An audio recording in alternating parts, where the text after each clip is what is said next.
3. Baik, assalamualaikum warahmatullahi wabarakatuh. Waalaikumsalam warahmatullahi wabarakatuh. Selamat siang anak-anak Bapak yang Bapak cintai pada hari Selasa ini. Gimana kabarnya? Baik. Sebelum kita memulai pelajaran, siapa ketua kelasnya di sini? Okan ya? Oke. Okan bisa pimpin doa untuk pada siang hari ini? Sebelum kita memulai pelajaran pada siang hari ini, kita berdoa kepada manusia dan masing-masing. Berdoa menggunakan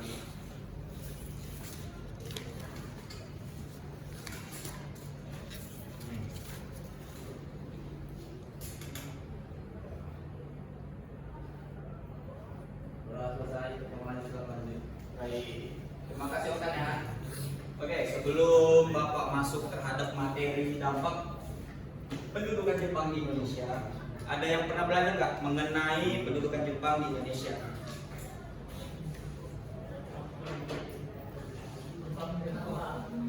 Apa dia?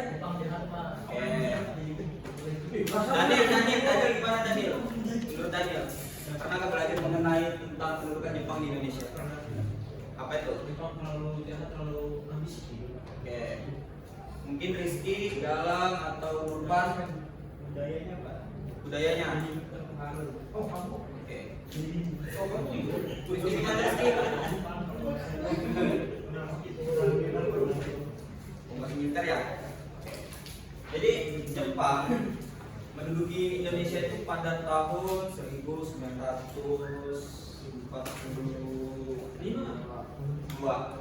yang dimana Jepang ini pernah berkuasa selama 3 tahun.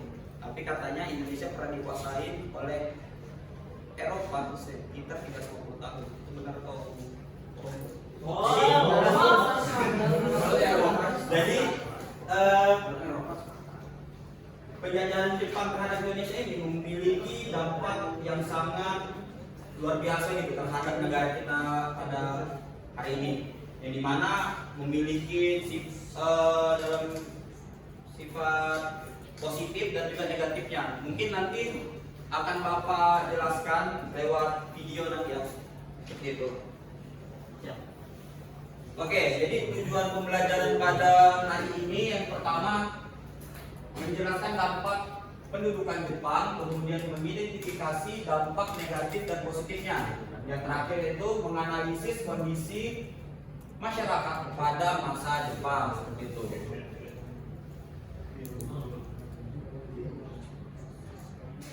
Oke, kita akan ini ya menonton video tentang sejarah terungkap ini hal positif dan negatif yang ditinggalkan oleh Jepang.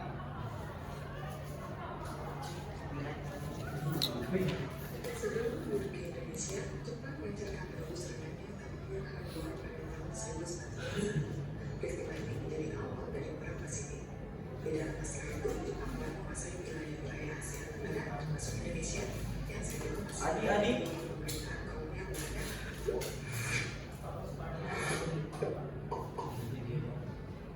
Pada tahun 1942, Jepang berhasil mengalahkan Belanda dan memposisikan berbagai program.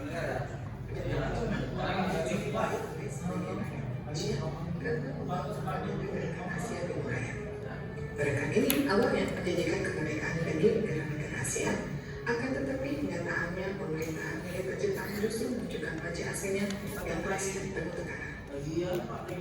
Dampak positif pendudukan Jepang di Indonesia. Meskipun banyak dampak negatif yang disebabkan pendudukan Jepang di Indonesia, tidak bisa dipungkiri bahwa ada juga beberapa kebijakan mereka yang secara tidak langsung memberikan dampak positif, terutama untuk mendorong kebangkitan nasionalisme dan persiapan menuju kemerdekaan. Penggunaan bahasa Indonesia diizinkan. Salah satu perubahan besar yang dibawa Jepang adalah tidak melarang penggunaan bahasa Indonesia dalam pemerintahan, pendidikan, dan media massa. Ini adalah langkah besar, mengingat sebelumnya Belanda hanya memperbolehkan penggunaan bahasa tanda di institusi formal. Dengan digunakannya bahasa Indonesia secara luas, semangat kebangsaan semakin tumbuh. Bahasa Indonesia pun sebagai simbol identitas dan pemersatu bangsa yang kuat. Penetapan jenjang pendidikan. Jepang memperkenalkan sistem pendidikan dengan jenjang yang lebih jelas dan berorientasi pada kepentingan militer. Namun, di sisi lain, kebijakan ini menjadi dasar pendidikan Indonesia termasuk dalam penguatan nilai-nilai kedisiplinan dan nasionalisme. Banyak sekolah dibuka kembali meski kurikulumnya sangat dikontrol. Pelajaran bahasa Jepang masuk ke dalam kurikulum dan sejarah Jepang menjadi salah satu mata pelajaran wajib. Meski demikian, sistem yang dibangun ini turut membuka akses pendidikan terbuka di kalangan pribumi. Pelatihan kemiliteran. Selanjutnya, Jepang membentuk juga organisasi-organisasi semi militer seperti Tetap Pembela Tanah Air, Seinendan, organisasi pemuda, dan Heigo, pembantu militer. Tujuannya adalah untuk mendukung kepentingan perang Jepang. Akan tetapi, pelatihan-pelatihan ini menjadi modal penting dalam perjuangan kemerdekaan. Para anggota Peta dan Seinendan seperti Soeharto dan Sudirman kemudian menjadi tokoh penting dalam militer Indonesia setelah proklamasi. Kedisiplinan, keterampilan, dan strategi perang yang mereka pelajari di masa pendudukan menjadi penting dalam mempertahankan kemerdekaan. Penyusunan strata pemerintahan. Selama masa pendudukan, Jepang memberikan ruang bagi orang Indonesia untuk menduduki jabatan-jabatan administratif yang sebelumnya diisi oleh Belanda. Hal ini mempercepat proses pembelajaran orang Indonesia tentang tata kelola pemerintahan sekaligus memperkuat kapasitas birokrasi lokal. Struktur pemerintahan ini menjadi semacam laboratorium politik bagi para tokoh Indonesia yang nantinya berperan dalam pemerintahan pasca kemerdekaan. Pembentukan BPUPKI dan BPKI. Jepang membentuk dua badan penting yaitu BPUPKI, Badan Penyelidik Usaha-Usaha Persiapan Kemerdekaan Indonesia, dan BPKI, Panitia Persiapan Kemerdekaan Indonesia. Melalui forum-forum ini, beberapa tokoh nasional seperti Insinyur Soekarno, Dr. Anies Muhammad Hatta, dan lainnya mulai merumuskan dasar negara termasuk Pancasila dan Undang-Undang Dasar 1945. Tanpa forum-forum ini, proses menuju kemerdekaan kemungkinan akan berjalan lebih lambat atau tanpa arah yang jelas. Meskipun dibentuk atas dasar strategi politik Jepang, keberadaan BPUPKI dan BPKI justru menjadi momen emas untuk menata masa depan bangsa. Dampak negatif pendudukan Jepang di Indonesia. Tentu saja, perbedaan menjadi dampak pendudukan Jepang di Indonesia tidak bisa diabaikan, mulai dari eksploitasi, kerja paksa, kelaparan, hingga kekerasan menjadi bagian dalam dari periode ini. Kemiskinan dan kelaparan. Hampir semua hasil pertanian dan sumber daya dialihkan untuk mendukung mesin militer Jepang. Rakyat Indonesia mengalami kelaparan massal, terutama di daerah Jawa. Produksi beras menurun drastis, sementara distribusi bahan makanan dikuasai militer Jepang. Pemerintah Jepang juga mewajibkan rakyat menanam tanaman tertentu untuk kebutuhan perang seperti jalan. Ini tentu mengurangi luas lahan pertanian untuk kebutuhan lokal. Eksploitasi sumber daya manusia. Romusa adalah salah satu bentuk eksploitasi paling kejam selama pendudukan Jepang. Ribuan bahkan jutaan rakyat Indonesia dipaksa bekerja tanpa bayaran dalam kondisi yang sangat tidak manusiawi di proyek-proyek besar seperti jalur kereta api dan jalan militer. Banyak dari mereka yang tidak pernah kembali karena meninggal akibat kelelahan, kelaparan, atau penyakit.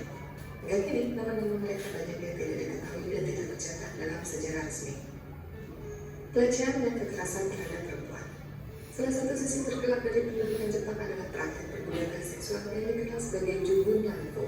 Ribuan perempuan Indonesia dipaksa menjadi budak seks sebagai tentara Jepang. Mereka diculik, diancam, dan ditahan dalam barak-barak militer. Peristiwa ini meninggalkan luka sejarah yang dalam, tidak hanya secara fisik dan psikologis, tapi juga secara sosial. Banyak korban yang tidak berani berbicara karena rasa malu dan stigma yang melekat. Pemerintah yang otoriter. Sistem pemerintahan Jepang sangat militeris. Segala bentuk kritik atau perlawanan dianggap sebagai tindakan subversif dan diberantas dengan kekerasan. Rakyat hidup dalam ketakutan karena pengawasan dilakukan hingga tingkat desa. Kebebasan pers yang berekspresi juga ditiadakan. Surat kabar dikontrol ketat dan hanya untuk mempublikasikan informasi yang menguntungkan Jepang saja. Situasi ini sangat kontras dengan janji awal Jepang yang mengaku datang sebagai saudara tua. Meskipun pendudukan Jepang hanya berlangsung selama 3 tahun lebih, dampaknya terasa hingga kini. Dari sisi militer, banyak tokoh kemerdekaan Indonesia lahir dari didikan Jepang. Sementara dari sisi politik, struktur pemerintahan modern mulai terbentuk di masa kini. Terakhir dari sisi sosial luka akibat kekejaman pendudukan masih menyisakan trauma sejarah yang belum sepenuhnya pulih. Namun dari segi pemerintahan itu, rakyat Indonesia juga belajar untuk bersatu, melawan, dan mempersiapkan diri menjadi bangsa yang merdeka dan berdaulat.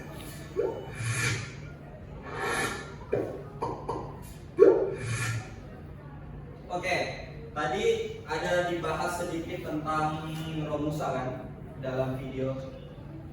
Nah, ada yang tahu nggak tentang perbedaan antara Romusa dan juga kerja Rodi ini? Oke, Azida? Kerja Rodi ala Belanda, Ya. Romusa ala Jepang. Sebenarnya apa keduanya sama, menggunakan masyarakat biasa, terutama masyarakat yang miskin itu untuk menjadi pekerja tanpa diupah gitu. Meskipun ada informasi terbaru bahwa kerja Rodi itu diupah, tetapi pada kenyataannya tetap kedua dan sistem kerja paksa tersebut sangat membuat masyarakat begitu menderita karena kerasnya beban kerja yang dibebankan oleh masyarakat pada saat itu. Gitu, Pak. Oke. Lalu yang lain ada tanggapannya juga tentang perbedaan antara kerja Rodi dan Romusa tadi yang sempat disenggol. Kalau Azida tadi itu sudah sangat bagus tuh apa jawabannya. Tapi mungkin ada dari teman-teman yang lain ingin menyampaikan juga tentang beberapa materi yang dari video tadi. Tentang ekonomika, tentang dampak negatif dan positifnya penjajahan Jepang atau gimana itu. Mungkin Adi? Segmen itu cuma di video. Dayat mungkin bisa jawab? Menurut saya kalau Romusa itu sebagai bentuk besar pekerjaan itu dimanfaatkan Jepang untuk membantu perang, Membantu perang ya? ya logistik dan sumber pengumpulan sumber daya untuk perang. Oke. Mungkin sudah tidak ada lagi ditanyakan. Jadi di sini ada pertanyaan sedikit buat kalian. Bagaimana menurut kalian tentang video tadi yang membahas penjajahan Jepang? Apakah lebih banyak membawa dampak baik atau dampak buruk? Buruk. Oke, tidak? Tentunya dampak buruk sih Pak, karena apapun bangsa manapun yang menuntut Indonesia tentu saja mereka tidak berpihak terhadap kepentingan masyarakat Indonesia. Apalagi pada saat itu yang berkuasa itu bukan hanya sekedar negara tapi militer. Jadi terkadang militer itu sangat kejam dan keras terhadap masyarakat yang saat itu dalam pendudukan. Jadi bisa dibilang dari video tadi saya lebih condong ke dampak negatif, lebih banyak dampak negatifnya. Oke, mungkin bisa upload dulu buat Azida. Mantap ya. Oke. Jadi tadi kita sudah sedikit menonton video tentang dampak positif dan negatifnya pemerintahan Jepang di Indonesia, lalu tentang ekonomi dan kemiliteran juga. Nah, di sini Bapak ingin membagi kelompok di depan. Jadi nanti di sini ada cara pengerjaan kelompoknya. Yaitu pertama diskusi setiap soal bersama anggota kelompok, kemudian jawaban ditulis menggunakan bahasa yang kita sudah dipahami. Kemudian setiap kelompok wajib menyampaikan hasil diskusi di depan kelas. Kemudian yang terakhir kerjakan dengan rapi dan bertanggung jawab. Jadi di sini Bapak ingin membagi sekitar 3 kelompok kali ya. Oke, mungkin bisa dihitung dari Nurpan. 1, 2, 3, 2, 3, 1. Andika? Andika main HP. Andika main HP, astaga. Bapak capek-capek loh Andika. Ada berapa deh? Apa dia apa? Bapak tadi sudah nyuruh bikin kelompok. Bapak sudah nyuruh hitung dari Nurpan tadi. Berapa Bapak? Oke, lanjut. Oke lah. 6.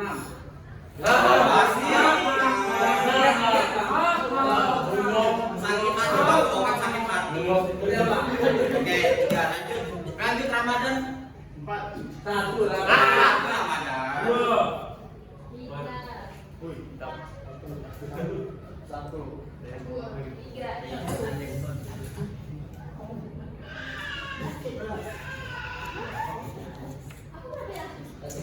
Yohan 3. Oke. Aska 1. Oke, jadi bentuk kelompoknya sudah ya. Yang 1 kelompok 1, yang 2 kelompok 2, yang 3 kelompok 3. Tiga di sini, 3 tengah. 3 tengah.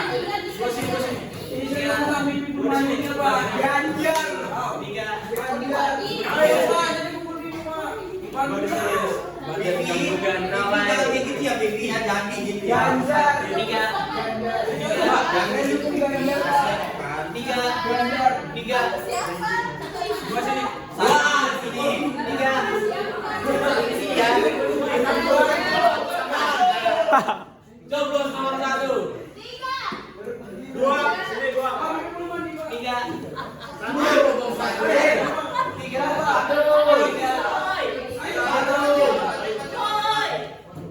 Satu sama Sida, satu sama Sida.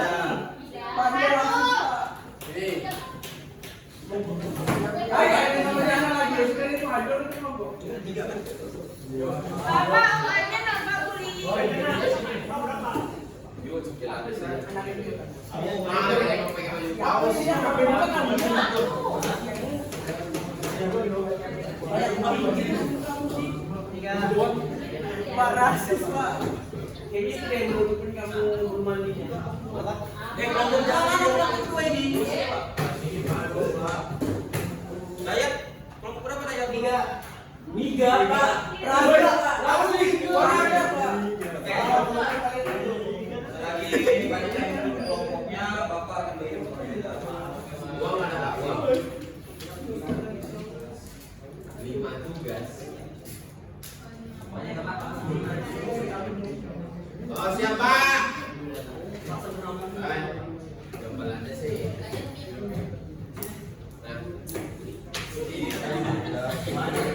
Iya dong, kan namanya kerja kelompok gitu kan harus bangunin. Pak ada media play Pak.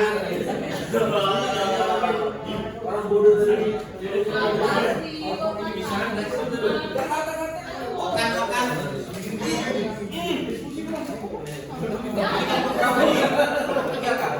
Tiga ya. Ini ada 5 tugas nanti ya. Ini mesti dikerjakan di.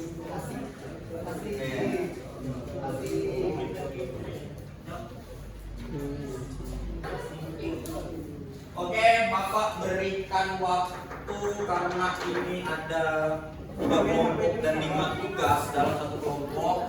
Bapak berikan waktu sekitar kurang kayaknya ya. 15 cukup kan? Oke. 10 ya, 10 atau 15 menit ya. Pak mau nanya nggak Pak?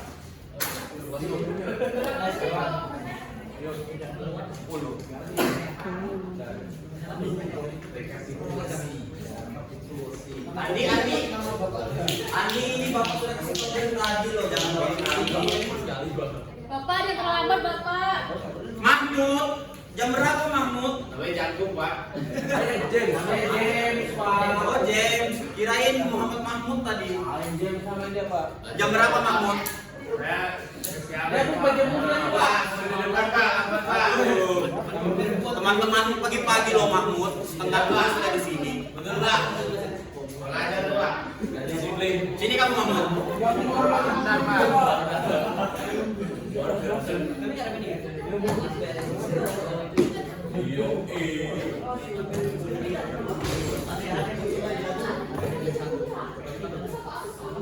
Pak, dia mau datang Pak.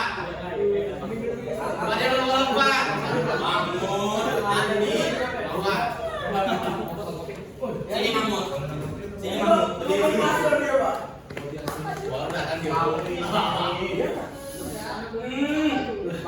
Apa rasanya kamu terlalu lama? Silakan Bapak. Tergantung dia bisa kesiangan. Ada alarm. Lawan Pak, lawan Pak. Adik kamu diam Andi ya, sudah pegang peringatan ketiga ini. Diam dulu. Diam dulu. Jamplek. Jam berapa tadi malam kamu tidur Mahmud? Jam 3 subuh. Mau ngapain? Mau ke mana? Di halte sama Andi sama Rama. Buktinya Andi sama Rama bisa turun pagi. Mereka Pemalas. Mereka ganti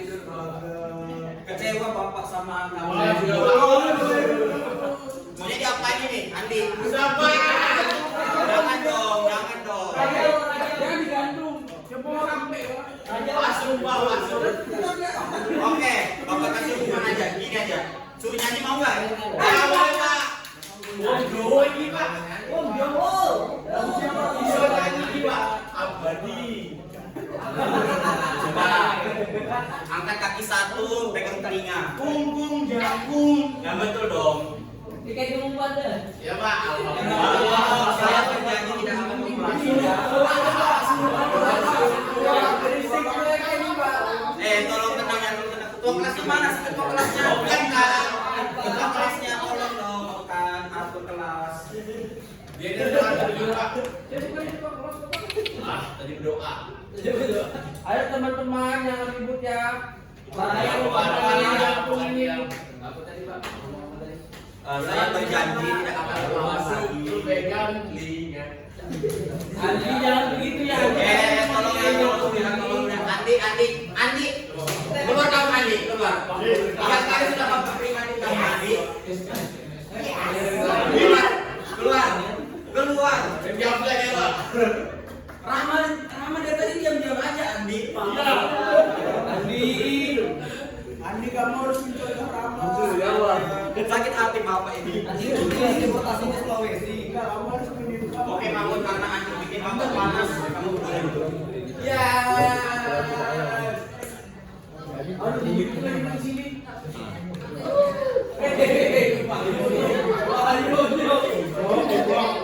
Kemana Andi itu? Kamu kantin kan? Kan tadi Bapak udah keluar. Di apa?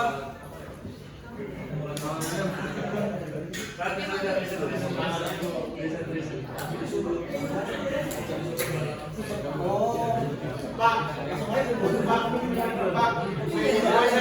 Oke.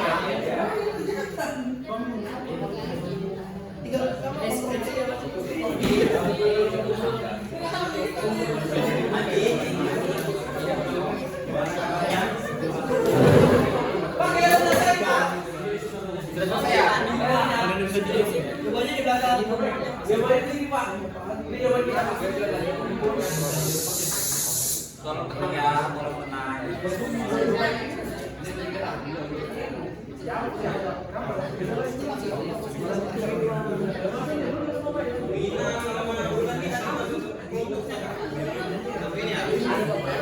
Pak Dika nggak bantuin Pak.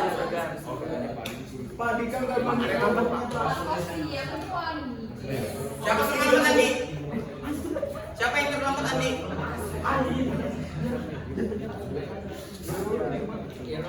Irul.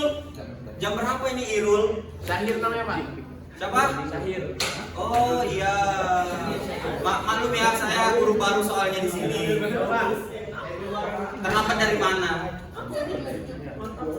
Mungkin sini dulu. Sama Bapak. Aduh, bajunya dikeluarin itu Pak. Bajunya astaga.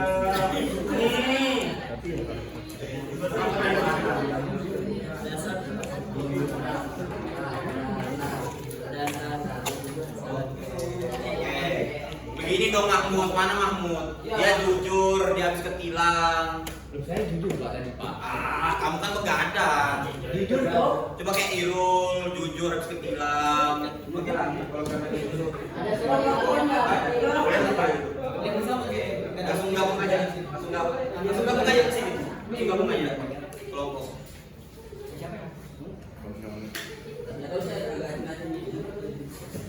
3 menit lagi ya anak-anak. Habis suara bapak ini, habis marah-marahin Mahmud. Asin pasti habisin di dalam. Tunggu Rama dulu, baru boleh keluar.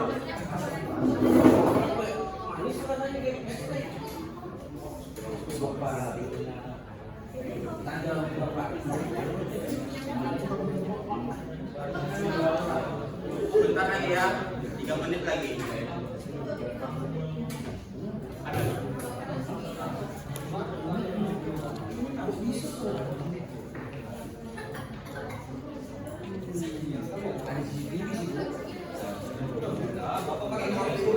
Oh,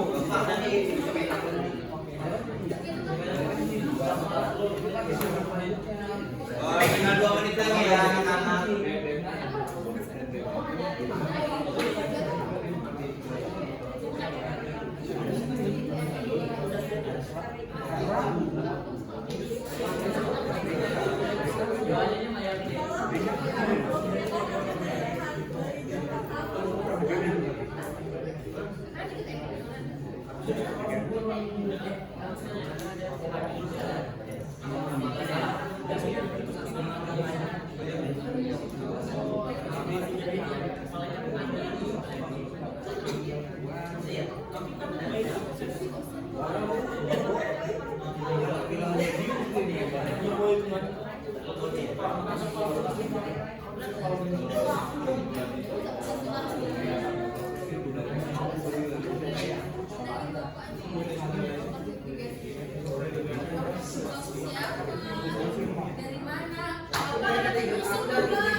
Okan, kelompok kamu di mana Okan? Di sini Pak, saya bersalah. Kamu mau saya kuasa kayak Andi tadi Okan? Enggak Pak, awalnya aja. Di sini Pak, ini Pak, di sini panas. Ya itu.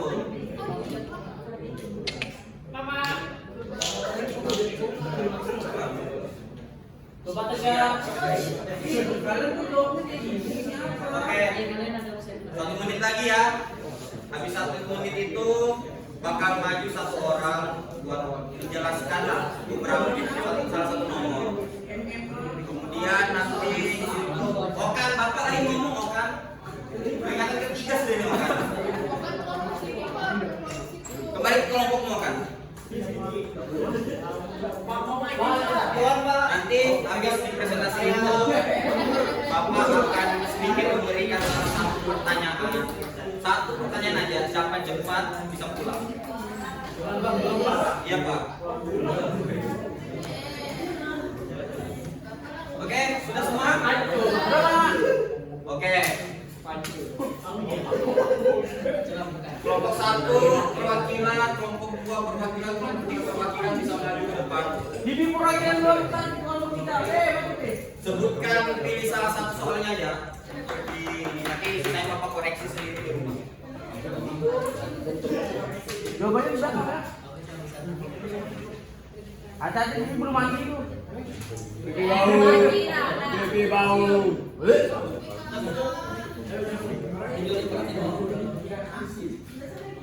Ah, boleh kan aja. Okan kamu di kelompok sini Okan, sampai di tengah-tengah Okan. Tadi ada di Ini kalau Yang keempat sudah di Okan, Andi 3 peringatan sudah saya keluarkan.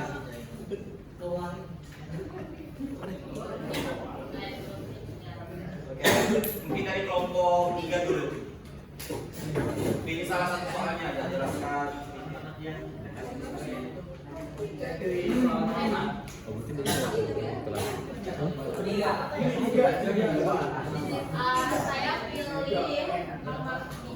Oke. Jadi jawabannya adalah pertanyaan itu juga dibaca apa? Iya. Oke. Tapi nomor 3 kok di X ya? Nah, di sebelah pipi. Nah, Oke, saya pilih nomor 1 aja deh.